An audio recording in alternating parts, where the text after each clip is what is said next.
The Let Me Be Frank podcast is proudly sponsored by Glenwood. Glenwood are the UK's leading construction industry debt recovery agency. Remember, no win, no fee with Glenwood Debt Recovery. Find out more at glenwoodconstruction.co.uk.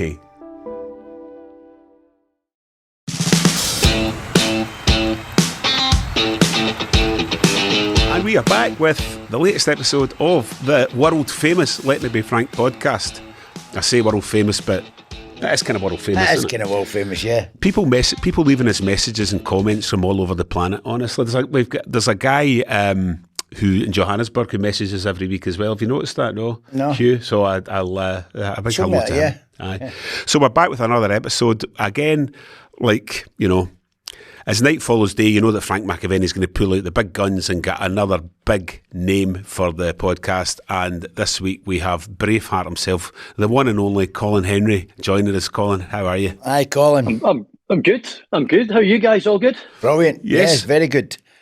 Very good. Just having a good chat there. I mean, him off air, weren't we? But different things that's going to happen the next couple of weeks. So we can have a chat about it. Yes, we can indeed. Aye. So you guys... I always like to ask the guests about, first of all, your kind of memories of Frank as a player, Colin, but I'm trying to work out how often, if at all, you would have come up against him. Didn't they? No, really. No. 1986, I played for Dundee against that infamous game against Hearts that prevented Hearts winning the league. I wasn't there. And I thought you, Frank, were playing for Celtic at St Mirren, but you might have been playing for St Mirren, I don't know, that day, but you weren't. You were on the pitch for Albert Kidd Day? I played the full 90 minutes, yeah. I played alongside Jim Duffy. And I'd just been converted from a striker to a centre-half. Archie Knox did not fancy me as a striker. And he says, listen, get to the back out the road. This is more or less what he said. Get to the back out the road. Brilliant. And I walked away with the man of the match award that day as well. And it was crazy because I remember it quite vividly. I had to walk down past because I had a flat with Denise, my late wife. We weren't married at the time, and Ogilvy Street was the name of the street, and you had to go past Tannadice for Dens to go to Ogilvy Street, and it wasn't a bottle of whiskey. It was 12 bottles of whiskey in a white and Macca box. It was crazy. I'm walking down the street with this 12 bottles of whiskey thinking, man of the match. This is easy. Aye, it's an easy game. Wow. It's no Archie, you break it to you gently. Fuck off to the back, get away. I tell you. Yeah, that's what it was. Archie, more or less, said, just get out my eyes shot completely. I don't want to see it. And do you know what? I'm sitting here with my usual running order of Colin's kind of career highlights and all that. And if I'd known about that, if I'd remembered that would have been the only thing we talked about. Obviously, there's a lot of Celtic and Rangers fans follow the podcasts, but the Celtic fans will want to talk about that or want you to talk about that because Albert Kidd has become. He's almost like a. Apparently, he doesn't buy any drink when he walks in. If there's a Celtic supporter there, he doesn't spend any money and all that. So he's pretty famous. Aye, is that Albert? He's out in Australia. He lives in Australia, Albert, and he was across, just gone at Christmas time, and they had a reunion. Of the XD players, Dundee players, and I couldn't make it. I think it was just prior to Christmas time. Because he'd messaged me, he said, big man, he says, I'm across, are you going to meet us, going to meet up with us? And I said, well, I'll try, but it wasn't possible. So that day itself, obviously everybody was aware of what was at stake, but, you know, and did you sense the real tension among the Hearts players? Was it nothing each continued longer and longer, and did you find that they were kind of, I don't know, easier to play against even? They were extremely nervous. I mean, the whole, not just the team, but the fans as well. Because especially when Abbey come off the bench, and he scored, and then I think he scored the two, didn't he? He came off the bench and scored the two, and as much as we are professional, and you try, you're there to do a job. It is your job, and I was really up to be challenged and to be judged in that position on that day. Played alongside Jim Duffy, which was great for me because Duff was one of the top players for me in the division at the time as a centre back. But you could feel the tension. Yeah, definitely. And I think things just ran away from him in the end. And the scenes, the pictures of all the fans on the terrace and afterwards. And what was Albert Kidd like in the changing room afterwards? I don't think he's ever hidden the fact he was a big Celtic supporter. So was he absolutely buzzing? I think he was flying, was he? Well, he was. I mean, crikey, that's 40 years ago. I know. Virtually. 39 years ago. Oh my God. It's 85, 86, nearly 40 years. So I can't really remember from being 40 years ago, but I know Albert being Albert and all the boys, all the lads, I don't think they were concerning themselves too much about Celtic. Aye. Because we did have players in the dressing room. Ian Ferguson, who was, renowned to be a Rangers fan. Yeah. Tosh McKinley was in there, I think, as well as Tosh, a Celtic man, But it was a big day for Dundee because you didn't want to be the scalp that Hearts took in order to win the league. To win the league at Dens Park as well would have been a hard one for MD to swallow in relation to being connected with Dundee. Yeah. So you're from Keith and you signed from Keith, is that right? Yes, that's right, yeah. I'm here now. I'm at my mum's now because mum's in hospital. So she had a wee fall. She broke her hip. So I'm up to try and look after your mummy. Oh, good for you. Done. In a football sense, I always feel sorry for Keith having to play all these teams on his own. Hey. And you've never heard that before, have you, Colin? No, so many times. A bit like Barry down in Wales. Barry and Keith used to play against each other. That's a good one, isn't it? Tennis. But interestingly enough, you were a striker, right? And as a youth player. And yes. Oh yeah. Came through the ranks, and I can remember Bobby Wilson, who was the manager at Keith at the time, because my registration was with Isla Vale, the junior side from Keith. And so here's your sports science back in the day, right? In the turn of the 1980, around about 1980. So I'd play school team football on the Saturday morning. I'd play for Isla Vale on the Saturday afternoon. Aye. I'd play for Keith youth team on the Sunday afternoon. So 3 games in 36 hours was a sports science back in the day, and it did me no harm. Done no harm. I know. Did me no harm whatsoever.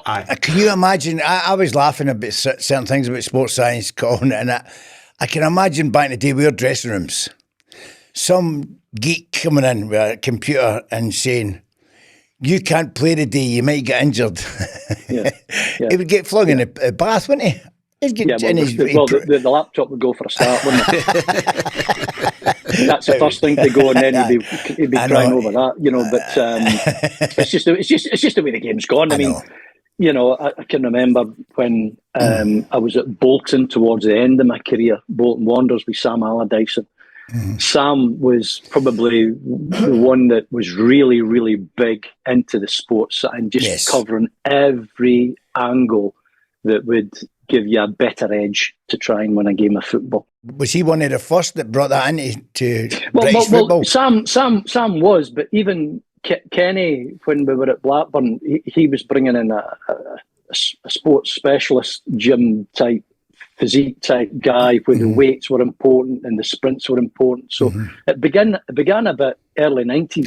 As but Kenny wasn't big on it. Yeah. But it's just part of the process that it is now, really.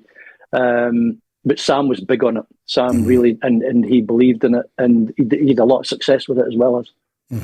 So you were an established centre half when you went to Blackburn. It wasn't as though you went down there. When did you leave? When did you leave Dundee? I left. I signed for Blackburn in 1987. So Jockey Scott, Jockey was the manager, and what happened was Archie had left. Archie had left to become co-manager, I think, with Alex Ferguson at Aberdeen. Aberdeen. And Jockey took over. And Jockey couldn't make his mind up whether I was a striker or a centre back or whatever. And we were playing. I played a game of football on the Monday night for the reserves. We were playing Rangers. We were winning 2-0 Dundee half time. Jockey just says to everybody, he said, "Listen, everybody okay? Yeah, fine, no problem." I had a bit of a cigar out. I was playing against Colin West, the striker that ended up at West Brom. And everything was fine. 2 minutes into the second half, whistle goes, board goes up, number 5, my number.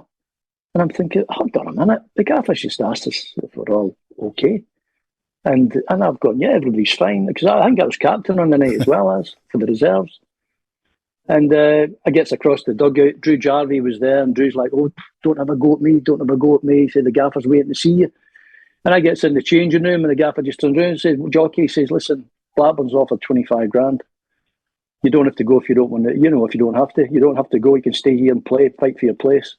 Oh, I'm on that train. first thing Tuesday morning, I'm straight on that train. On the Wednesday night, we played Ipswich Town. We beat them in a second leg of the Full Members' Cup semi-final. Then 3 weeks later, I'm at Wembley as a striker, playing for Blackburn against Charlton in front of 40,000, Full Members' Cup final, and I score the winner.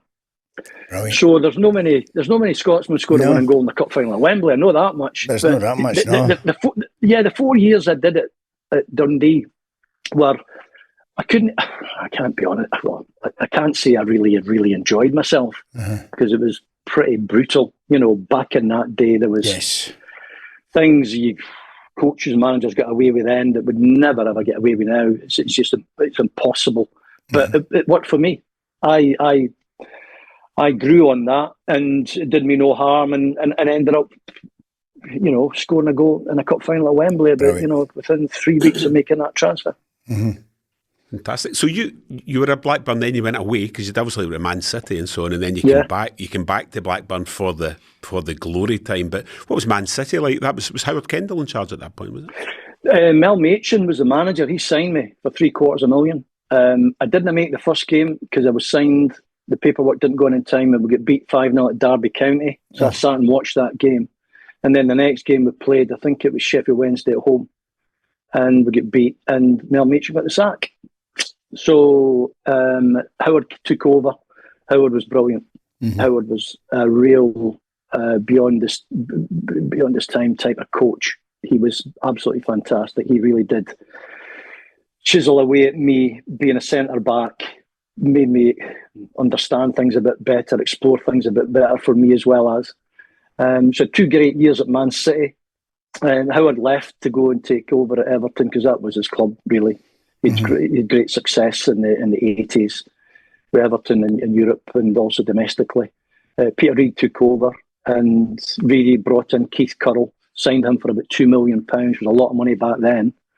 And they had to offload me in order to balance the books a wee bit, and I went back to Blackburn, which I was delighted I had to because it was like unfinished business for me. One of our guests was a pal of yours, Mr. Gale. Did you go? Did they come in after you, or did they? Daly was. I don't know how. I don't even. I mean, it was Ray Harford that brought him in. Yeah. Ray doing pretty well, and it was a bit part position situation for Gailey because we brought in Ian Pearce as well at the same time, and Pearcey was only a kid, so although I was the mainstay of the central position at the back, centre half, between Gailey and Pearcey, especially in that season of 94-95 when we won the league, the two had a lot to offer and to bit part play in and around the team at that time. I mean, with Henning Berg at right back and with also Jeff Kerner, but Henning sometimes stepped into the middle as well as. But Gailey, I mean, and he came in with his experience and his banter, as you know. Oh my God, yeah. It was brilliant. It was good. It was great. It was good for the dressing room as well as because, as the season went on, that season did go on. They didn't. I wouldn't say the nerves kicked in, but it was the unknown because most of the players in that dressing room had never reached that situation before in their careers. Some boy, the first thing he said to me when he phoned me, and he says about Kenny, he said, "Does he always talk like that?" I says, "Well, he's Scottish. He's Scottish." He says, "I can't understand a fucking word he said." Did they not tell a story as well that Kenny was giving a team talk and he said, "I have no idea what he's saying"? No, he looked at the keeper. Who's the keeper? He looked at the keeper. Tim Flowers. And Kenny walked out and he looked at the keeper and he says, what the fuck to say? And the boy, and the flubber says, we don't know, but we'll get it. But he'll tell us the minute, whoever the assistant man was at Hartford. Ray Hartford. He says, Ray will tell us in a minute. Yeah. So, and Kenny Ray just struggled came at in. times understanding Kenny. I mean, Kenny, to be fair to Kenny didn't say too much. But when he did, absolute icon of the game. You sat and listened, and at times he was my hero as I grew up as a player. And it was just a phenomenal situation for me to be in, to play under Kenny Dalglish. It was just, I can't really put into words what it meant to me and how it affected me, and how you just raise your game and keep going, That's an interesting point you raise there about Kenny being your hero growing up. Obviously, you've played football a lot, so did you particularly follow anybody, or maybe been where you were from? Was Aberdeen your team as a young boy? Well, Aberdeen was the closest team. My dad would, now and again, but my dad was always busy on a Saturday, and I wanted to play. All I wanted to do was play. And I think, did we get to Pittodrie once in the whole time I was, growing up as a kid and everyone else. And it was, there's no chance of me getting anywhere near Glasgow to see anybody down there apart from Scotland. I did get on the bus a couple of times, Scotland against Northern Ireland in the home internationals. That was on a Wednesday night, and I can remember I was only a kid at the time. And I was a hard-working kid as well, to be fair, because the paper rounds, the Green Final, which was the sports paper on a Saturday night, it would come out for Aberdeen. And then during the week, I did the paper round in the morning, saved my money up. And it was either going to watch Scotland, and so I'd get on the bus, I'd get the day off school, jink to school, get on the bus, travel to Hampden, watch the game on the Wednesday night, get on the bus. As I got off the bus, get back into Keith at 5 in the morning, 6 in the morning. You go for your paper I went straight to my paper round. Brilliant. I went straight, picked up the papers, delivered the papers, and got ready for school. So we were very similar, because I'd done that at that time. I was out at that time in the morning as well when I was a boy, but I was not getting up to no good. I was delivering milk. I used to deliver milk. Oh, yeah, in the morning, because they were early. The lads got up earlier than we did, the paper boys. We were up at 7, well, 6:30, 7. The Milkies were up at 5. I think that's why it stood me in good stead for the rest of my life, keeping up late. Getting in late or getting up early. If someone looks at you, Colin, and says, Chris, he's had a hard paper round, you can say, yes, actually, I have. Oh, listen, I get all that stuff as well, don't worry. But what I did was with my money, I'm a massive heavy metal fan, right? Music was a big thing for me. The whole of this area seems to be as well as. But it was either my heavy metal music, go and see all the bands at Aberdeen Capitol or doing it at the Glasgow Apollo, Edinburgh Playhouse, or even further afield, to get down to Leeds City Hall or Newcastle and all these places, or I'd go and watch Scotland. That was my two. That's what I worked my money for, and that's what I spent my money on. So back to Blackburn then, and the glory days of that title in 1995. There was many Scots in that change room. Obviously there was Kevin Gallagher and yourself. Was there anybody else? Yeah, Kenny. Obviously Kenny. Me, Kev. That was it. I mean, after, I think the season after, we brought in Billy McKinley. Wee Badger came in. Ray Hartford signed him. I don't think there were any other jocks in that dressing room. Getting into that season, obviously the whole world knew that Blackburn had a few pounds to spend. Alan Shearer had signed, the Chris Sutton, and the big names are coming in. When you embarked on that season, did you genuinely think we could win the league? Well, we'd gone close a couple of times. We'd got there, and we were there and thereabouts. We'd never openly, and Kenny wouldn't have that anyway, it was never openly spoken about the chances of winning the Premiership. I mean, I'm reading this season just gone by, players, a couple of players at Arsenal, I think, were talking about it. Whereas, see, in their day, not a chance that would have been allowed. Just, you might have spoke about it with your family at home, and or your pals, your friends, but within the game and that group of players, it was never ever spoken about or even intimated about. It was just, let's see if we could go again. and we just keep going, we just keep going, we just keep going. Yeah. And that's what Kenny, I think, reading back on some of his comments in the press leading up to the final games or the final game, is what Kenny said. We'll just keep going. We just keep going. Mm-hmm. Just keep winning games and see where we end up. Yes, that was it. That was the old school, but because we'd done that in '86. John Lyall who was like some of your managers, was very ahead of his time, and that's what he used to say. Let's just win the next game. Yeah, and it's a good way to be. Did you have any media training as a footballer? Where how do you deal with a question like that very question, for example?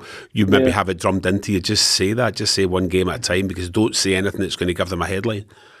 No, we didn't have any. There's no such media training for anything, and I've never ever had that. No, I've just developed myself and try and answer the question the right way. That's the one thing you're conscious of. But no, there's nothing like that. Nothing like that at all. And of course, right at after the game, a final home game of the season, before we went to Anfield, when we got beat to win the title, we played Newcastle at home on the Monday night, and we beat them 1-0. And straight after the game on the that was on the Monday night. The report was on the Tuesday morning in the press, and then on the Wednesday morning, Sir Alex was out saying, "Oh, Blackburn thinks they've won the league. They're celebrating. They're round the pitch after the game, celebrating winning the league." Well, Sir Alex, being Sir Alex, was trying to be clever, because he was talking about us thanking the fans for the support over the season. I know. We weren't going round the pitch. That's what you do.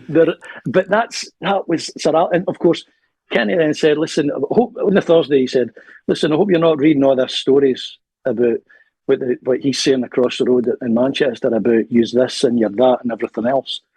And we understood. I mean, okay, it was pretty plain and understandable.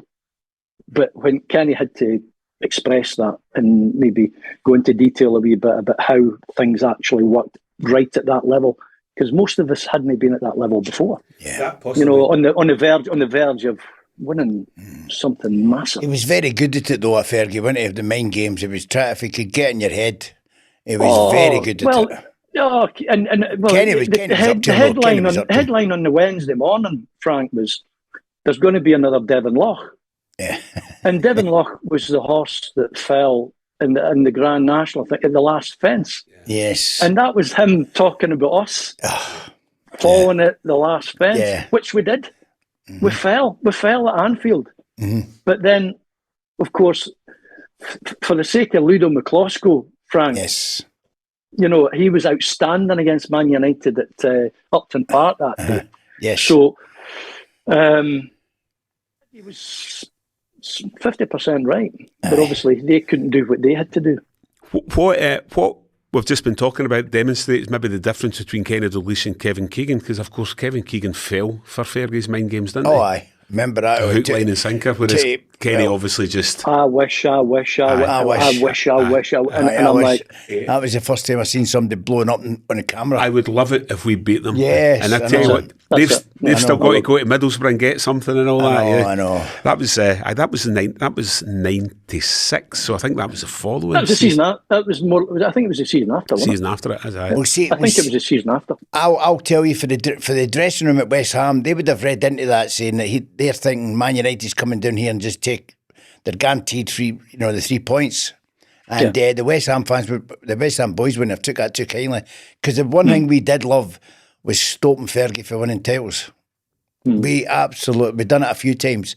We battered them, and we used to beat them all the time. So, for him to have a go at you and say that as if he can just go down to Upton Park and win, that would have been their motivation. Frank, it spread through the whole of the football fraternity, really, that when you say something like that, and I know what he was trying to do with putting pressure on us and get it in your heads and get it in our minds, but as a unit, we were quite a strong bunch. We were in fact a mentally really strong bunch, I thought, and we've seen it out. we did see the season out, but I can still understand why he did what he did, Fergie, at that time. Of course, but, but what I'm saying is he's trying to put pressure on you, but he's put pressure on his own team because as if they're just going to go and beat other teams that they're playing. And that was the case. And West Ham were just going to sit back. Yeah. So ever since they became our main sponsors, we have been waxing lyrical about Glenwood business-to-business debt recovery. But why take our word for it when there are loads of satisfied customers who have put their faith and trust in Glenwood and have been delighted with the results? Customers who'd been getting messed around by businesses who either refused to pay invoices or dragged their feet. And that's what Douglas was facing. But it was all sorted when he contacted Glenwood, and Douglas told us, "We have used Glenwood for about a year now and I've had a fantastic experience, not only with debt recovery, which they've been fantastic with, but they've also helped settle some very old debt. Their credit checking system has also helped us make some more informed decisions about potential customers. All members of staff we have spoken to have been very helpful and polite as well."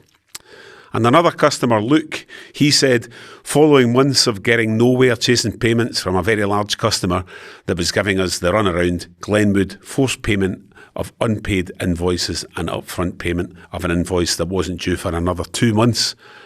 And having used them before, we will definitely use them again. So there you have it. If you're a business and someone's messing you around and not paying what's rightfully yours, Glenwood can help. As I always say, if you do the work and stick to your part of the deal, then it's only fair you get paid and get paid on time for the job that you've done. Absolutely. If you want to get paid faster, get in touch at glenwoodconstruction.co.uk. And don't forget to tell them Frank sent you. What about Big Sutton? What was he like in the dressing room, Chris Sutton? Because so he was great foil for Alan Shearer, a fantastic foil. But the one thing you always got 100% for Sutton. Of course, and I think he realised as well that his position, how he fulfilled his position in relation to the SAS, is Shearer and Sutton, and he did it brilliantly. Mm-hmm. He was one of the best players that we had in relation to the contribution to the team. Sure. I mean, I can't talk too much about how he is on social media and in the media nowadays. Yes, I've told Sooty that anyway, so he knows that. But no, he was a massive part of the team. Mm-hmm. But then again, when you look at the team itself, the 11, and Tim Flowers, you've got Jeff Kinner, Henning at right back, Lasso left back, Marcel Piercy or Gailey in the middle. You've got Stuart Ripley on the right, Wilcox, Jason on the left. You've got Tim Sherwood and Mark Atkins in the middle, not David Batty because Bats was injured, and Shearer and Sutton up front. Apart from that, we had a couple of players that we could fit in, but we didn't have great depth, great depth of squad. But it was that was a proper 4-4-2 that we worked our backsides off, we worked our bollocks off all the way through that season. We did. It was good to watch as well. It wasn't just fighting. I watched Blackburn a few times that season. Obviously, because Gailey and Kenny I really enjoyed the way he's played football. I mean, Batty and that and Tim in the middle, they didn't hold back anyway in tackles. So I like that. Get the ball back as quick as you can and let the boys play with it. Here, there's a question. Sorry to interrupt. Were you on the pitch? It just came back to my mind there. Remember the Batty Lasso incident? Do you remember that? Yeah. I remember the show. Yeah. So when people talk about that happens. Well, people talk about my international. They talk about San Marino game, my last game, right? I know I'm drifting a bit, but I'll come back to the Russia game. People think I got sent off in that game. But and then when they're talking about Spartak Moscow, when the Batty and the Lasso bus stop, that's the game I got sent off. I got two yellow cards and I got sent off. I got beat 3-0. But that was brewing for a bit. Yeah. That situation was brewing for a bit, and we didn't sense that before it happening. I never even thought, and then I couldn't actually believe what I was witnessing, especially on the pitch. And of course, Kenny by that time, gone upstairs. He was football director or whatever, and Ray Harford was the manager because that was in the Champions League the season after. But crazy situation, but obviously they didn't get on. No. And did it clear up after it, or did they just never get on after it? For the sake of the being cameras, professional. for the cameras, it went okay. They cleared up. Yeah. I know. Yeah. So and to be professional. Yeah. On Sutton, on Chris Sutton. Now, he famously, when he came up to Celtic, having been part of the SAS partnership with Shearer, he then famously said that he thought Henrik Larsson was his best strike partner. Right. And I wonder what his Blackburn teammates might have thought of that comment. Well, I mean, you can only gauge the players you play with in relation to actually how it is. Yeah. I mean, to me, Alan Shearer was by far an outstanding, the best striker that I've had best finisher in the teams. Yeah. I mean, Frank, he'd do a finishing session on a Friday or a Thursday on a Friday, and say 20 shots. In that 20 shots, he'd have maybe 18 would hit the target, and 15 would be a goal. Aye. So that was 75% ratio. Yeah. It was like, and everything he touched, he just seems to be able. The timing of the execution was the key for me when I was watching Al. And whether it was first time, whether it was a touch with his right peg to his left or his left to his right, it was just phenomenal. It really, really was. And that's where, when we signed them in the first season of the Premiership, for the money that we signed them for, and going back to when you were talking about that, Si, about signing players, Sutton and Shearer. Sutton came in for 5 million, sold them for 10. Shearer came in for 3, sold them for 15. Lasso came in for 1 million, he went for 5. I cost 30 grand, 25, 30 grand. I went for 3 million to Rangers. So Jack, in his infinite wisdom, Jack Walker, the benefactor, he wasn't buying and just spending money. No, he was recouping his money. Yeah, of course. He was a businessman. Absolutely, he was strict on that. I took when I seen that. Well, obviously I've seen it felt in a perspective of up here, watching Henrik a lot, and I seen Shearer obviously because for down south and all that. I just think he meant he works a lot more than Shearer. Shearer's just a finisher. I think if you get beat 3-1, Shearer would be happy if he scored. I don't mean that and too disrespectful to Alan because he was such a great finisher. But I think Henry as a partner worked more to help Sutty. I think he worked his ass off, Henrik. I don't know if Alan would do that. He just wanted to get the ball. He didn't want to get involved in all the build up and all that. He wanted to be the finisher. Why don't we ask him? Because Alan, I'm looking at this. No, maybe I'm wrong. That's what I took out it. I took out it watching Henrik, watching Shearer. I thought Shearer was a great goal scorer, but it was a bit like Tony Cottee. He didn't want to do anything else. Just wanted to score goals. Yeah. The thing about the team, the setup of the team, the 11, was that we had crosses aplenty coming in for the right, Stuart Ripley. Yeah. And crosses aplenty coming in from the left, Jason Wilcox. So between Sutty and Shearer, they were making runs, but they knew the ball was definitely coming in the box. Yeah. They knew that as well as that Jace or Stuart didn't have to go past their opponent to get the ball in the box, except Stuart did it a bit more than Jace, but the ball was always coming in the box. Flipping it in. It's a dying breed now, isn't it? They play it back, then they go round the back and out the other side, and they try and shift the people in front of them, don't they, in order to try and slide that ball through to the striker, and then the link up, and that's what it is. I don't really see crosses coming in the box as much. Before we go and talk about Scotland, because that's, I think, probably what so many people visualise when they think of Colin Hendry and Braveheart and yourself and at the centre of that defence. We need to obviously talk about your time at Rangers. It was short-lived, but it was very successful. You had a season there and you won the treble. But how did you go on Advocate? I think I read somewhere that he maybe a wee bit uncomplimentary about your style or something. Was that right? No? He said he wasn't. I think I probably got... Well, I ended up signing for Dick because he tried to sign me in 94, 93, 93, 94. I think he was in Holland. But at that time, Jack Walker had said to me, he said, right, I'm going to give you a new contract.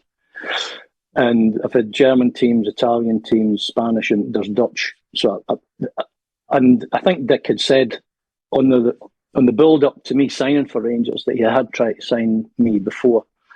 But on the back of the World Cup in 98, and I'd signed for Rangers, I had a groin issue. and I was 33, 34, beginning to feel it. Long season. I think I played 26 games that season. And amongst all of that, as well as Craig Moore had came to the fore. Yeah. Because I think Craig had been in and out the team under Walter and struggled a wee bit.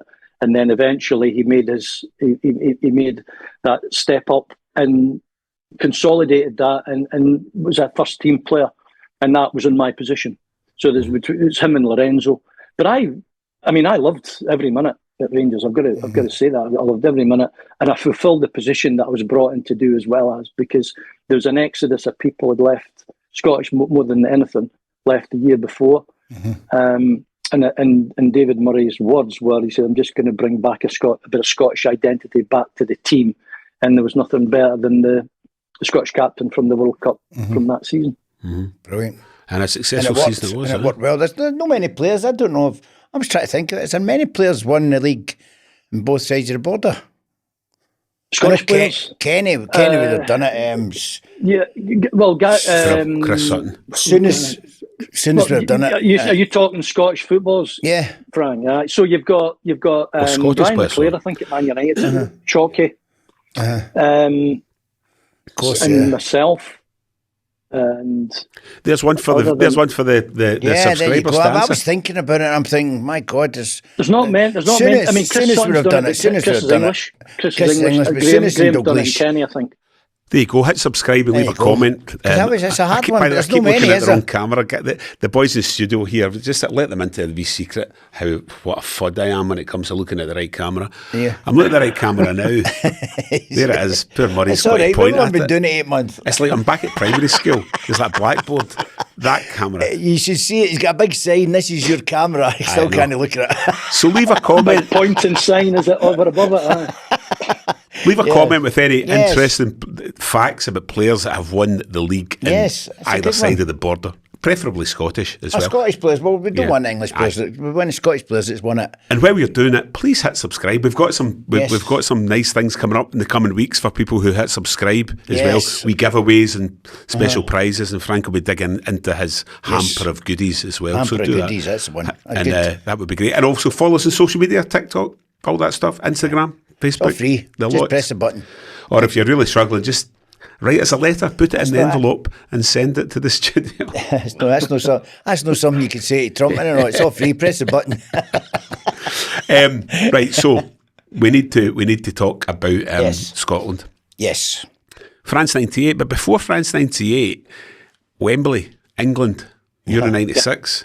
We're pal. The bane of my life. That Gascoigne goal. Yuri Geller. I know. Well, the Yuri Geller moment, but also thinking, was it yourself that Gazza lifted the ball over your head when you were out scoring? Then when was it? You know it was. I'm just being polite. And then the famous celebration, the dentist chair. I loved that celebration. I've got to admit, when it happened, it took the moment flicking out of your head away from it. You know, it was. Listen, the guy's a genius, Cole. So it's no for me. For me, in '91, I thought Gazza was the best player in the world. So I've got a lot of respect for the guy. I think he's brilliant. I think he's a genius. Arguably one of England's greatest ever footballers. And the thing about it was that there's better players than me being made to look foolish or made a mug of. Yeah. And in situations, but I mean, he wouldn't be able to do it present day. I can assure you that. Would you take the chance to get him back and cement him now? Well, what happened? What happened? There was a testimonial at Ibrox, and I think it might have been Alan McLaren. I might have got this wrong. Alan McLaren. I think it'd been Alan McLaren's testimony. It was a testimonial game, benefit game. Yeah, because his career ended. Middlesbrough came up and played. And I nutmegged Gazza in the centre circle. But nobody remembers it. I know. There must be footage of that. It's not even on camera. Liz, right. There's anyway. another. Right, folks, if you were at that game, or if you can find it on YouTube, send it in. That would be great. Brilliant. Gazza was an exceptional talent. And, when you look at all the different things he's done in football. And the thing about it was that if we'd scored the penalty, Gazza was coming off. Gazza was getting subbed. But everything happened so quick because they took the goal. They went out for a corner, didn't it? I think Seaman saved it. And then everything happened so quick, and they just broke up. They broke up, and I could have took him out. But I decided not to. So preserve myself for the next game as well against Switzerland, which we won, but we didn't win. Well, we won 1-0, but if we'd gotten an extra goal or two, or certainly another goal, I think we would have been into the next round. The other game, of course, was the nothing each draw with the Netherlands. That was the opening match, wasn't it? I always remember we got battered 0-0. That's how I describe it. I mean, I think they had about 13 or 14 corners. Yeah, to our 0, and the atmosphere that day was incredible. Yeah, but Scotland were always hard to beat. Guys like Craig Brown and maybe Roxburgh before him, they made Scotland a team that were tough to beat. They didn't take many scalpings. They only took scalpings once Bertie Vogts came in, and then suddenly it was 5-0 and things like that. But that team that you were at the centre of, particularly punched above their weight. Probably, yeah. I mean, we were made up. We were all playing at a good level anyway. We were either at the top of the Premiership in England and doing well, winning things, or the Rangers and Celtic boys were certainly in the Champions League. Yeah, they were there. We also had Paul Lambert, who was doing well in Germany. Right. John Collins in France, and doing his bit. So with a good array of players. Mm-hmm.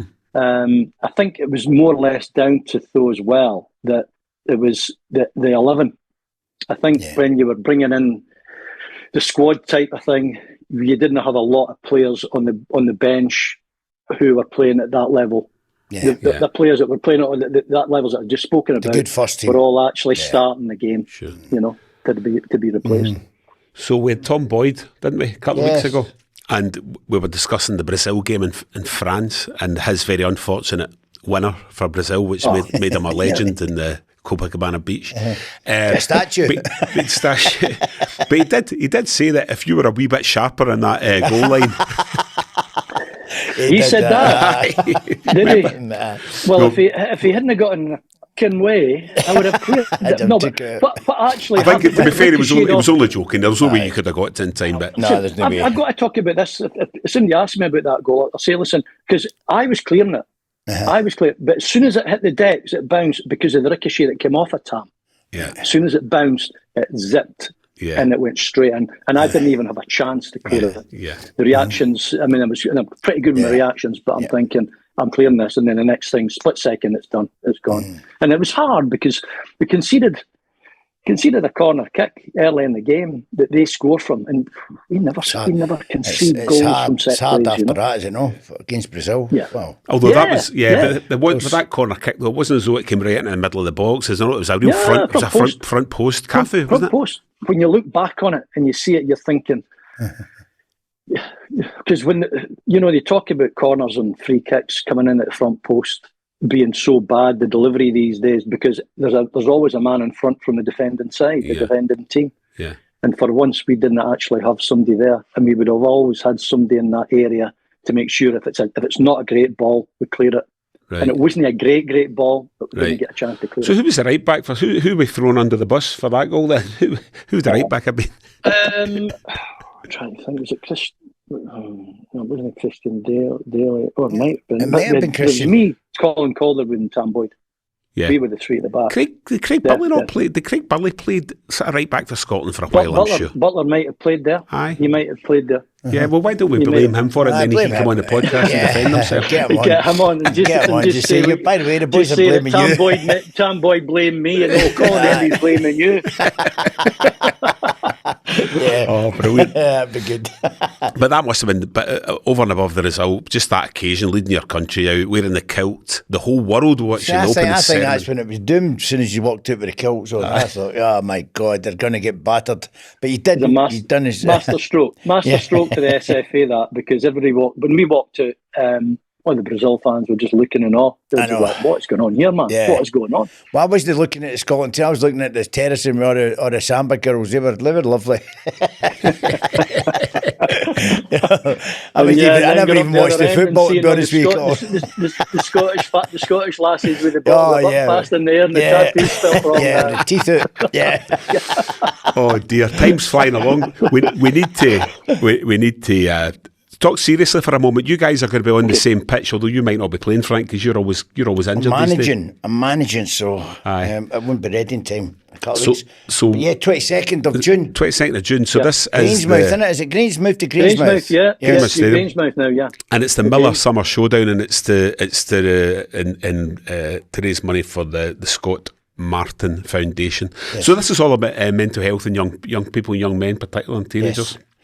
Which we were discussing beforehand. We were talking about it, before when we were playing. It was none of that about, Cole, was there? It was, nutcase, sort yourself out. That was it. And you got a slap in the head, sort yourself out. I know. But you both probably played or were in changing rooms without realising it, there'd have been young guys who were really, really struggling. Not just young guys, honestly, because it was, the pressure. But the very fact you're a footballer means you're probably younger than your average punter. But they would have been really struggling in those days, in maybe the 80s and the 90s, wouldn't have had a clue how to deal with it, what to say, and terrified at the prospect of putting their hand up and saying, I'm not coping, But now, it's such an easy thing to talk about, which is a good thing, surely. It's better now because it's been made aware of. I mean, unfortunately, in the modern day, we've got the internet, which can be a really, really, really bad place to be, because when people talk about mental health and how it affects, especially, so it's teenage mental health for that one that we're talking about, the Summer Showdown one. But for a generalisation of the mental health, when you go onto some of the social media sites and stuff like that, and people have a subject and they talk about a certain person, and then you've an array of criticism in relation abuse. to it's called abuse. It's abuse. It's abuse. It's abuse, Frank. It's abuse, and people seem to forget that by opinionating or talking or giving their opinion on it, that they can do it because it's funny, or they think they can say it. Yeah. Whereas actually, it's mental abuse. Yeah. That's exactly what it is. But because we've got the internet these days now, back in the day, you had your TV and your radio and a newspaper. But by the time somebody mentioned it in a newspaper, it was 2 days before you got a response, and it was a bit diluted and it was forgotten about. Nowadays, it's instant. Yeah, it is. And that's one of the problems that I think. And it's going to be difficult for the powers that be trying to control all that, because when we're talking about mental health and what we've got to go through to help people, at the same time, we're actually being as bad, criticising and commenting and abusing people. For me. Yeah, no, that's a very good point. You always made the point. Get everyone along. That's when I think it's there's still some tickets left for 22nd of June. 22nd of June, Grangemouth. In and around Grangemouth, 22nd of June, and you'll see these two blonde bombshells. I don't think I've got much. I've got too much. I'm all right. That'll be quite an occasion. And something else. Something else I've always wanted to say, ask your smart speaker to play Let Me Be Frank podcast too. Oh, good effort. That's an Alexa. On that now? Yeah, Ever tell you about technology, Colin? He's just learned something new this morning. An Alexa. My late father-in-law, we bought him an Alexa to keep him company during lockdown, but he forgot her name. And he phoned up one day and he says, I think I've upset that Alison lassie. She's not talking to me. Yeah, I've a few days myself. Story. So ask a smart speaker, ask Alison or Alexa. I'm allowed to say that. And maybe Amazon will sponsor us actually if we mention Alexa enough. Go on, mention. As long as you don't mention Alison too much. So you're obviously, you're up in Keith, if that's not a rude expression. Yes. You're up in Keith at the moment and looking after your mum's. How's life treating you anyway? How are things in general with you? With you all good? Oh yeah, I mean, keep fit as much as I can. I'm in the gym most days. In the car most days. I'm relocating back up to this area for the sake of my mum, to try and get out of hospital. She's a lot better. She had a fall about 6 weeks ago. She broke her hip. Partners in Edinburgh. Kids are all in England. Callum, the youngest boy, he's at MK Dons. So, and life is such, as long as I keep busy. So I'm quite happy keeping busy, and I see quite a bit of Frank on the rounds between the two of us. Yeah. I'll see in a couple of weeks' time, and I think next week I'm off to Finland to join up with Steve Harris and Iron Maiden. And Are you not going to Glasgow? Are you not going to Glasgow? There's no game in Glasgow, Frank. So Stevie likes a game a lot of the places. He'll want an 11-a-side game, which I'm part of the team, and I love that. I enjoy that. But they're playing in Glasgow. I think they're at the SCCC in Glasgow. What was going on to ask it as well, because we were discussing the kind of mental health and the battles that people have had to deal with. You've had a really tough time over the years, losing your wife and all that. You know, you've been a role model to a lot of people about how you cope with personal tragedy as well, and you've kind of dealt with it with real fortitude and strength. Yeah, and the good thing is, so I've now got a lot more opportunity to talk about that publicly, and also within four walls of a certain group of people, and it's a bit easier that than it is maybe coming onto a podcast and talking about it, because you know that the whole world and sundry is going to be listening in. Yeah, of course. But it doesn't get any easier in life. Having lost Denise, and that's 16 years ago. I lost my father the year before in 2008. But you know, you just hope that talking about it, and every situation's different. I mean, my partner, she lost her partner 3 years ago, so we've a lot in common between us, and we do share things. But it's just something to talk about, and I support a lot of charities as well. As over the last year, I think there's about 30 or 40 charities I've been involved in, trying to support, to help, whether it's to do with Alzheimer's or MND or mental health, whether it's teenage or whatever, all different things. But I just go about my business as quietly and as privately as I can. Yeah. But unfortunately, having been in such a great position to have been a half-decent footballer and have achieved what I've achieved, you get noticed. You do get noticed. And sometimes it's all for the benefit and for the good. But sometimes it's for the not so good and for the negative. But no, everyone's good. Well, you're a hero to so many people. One thing we need to mention before we finish up, and it was one of the lads in the studio said to ask you about this. There was a tackle at Ibrox where you were left in a lot of pain. Standing at a post. Did you tackle a post? Is that what it was? Well, what happened was Lorenzo played it short back to Stefan Klos, and then I've had to nip back. It was a Champions League game, and I've ended up rattling. I think it was maybe against Parma, and I've rattled the post, and it's going out for a corner kick. But no sense, no feeling, guys. That's how it works when you're a defender. Brilliant.